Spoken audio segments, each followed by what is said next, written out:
આજે વિશ્વ યોગ દિવસ છે એટલે બધી જગ્યાએ યોગા થાય જ છે. અમે અહીંયા પાણીમાં યોગા કર્યા અને એની હિસાબે બહુ મજા આવે છે.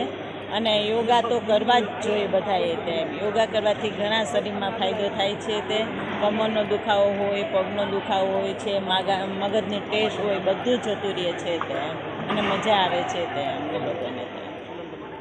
મારું નામ આરતી માંડલિયા છે. પ્રિયમ યોગા એન્ડ ફિટનેસ સ્ટુડિયોની ઓનર છું. રાજકોટની અંદર છેલ્લા 11 વર્ષથી હું યોગ કરાવું છું. કેટલા યુવતીઓ અને મહિલાઓ યોગ કર્યા આજે ને શું ફાયદો આપ્યો છે?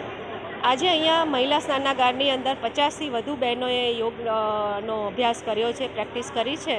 કેમ કે એ લોકો ઘણા ટાઈમથી સ્વિમિંગ કરી રહ્યા છે, એટલે એ પાણીની અંદર સારી રીતે યોગ કરી શકે છે.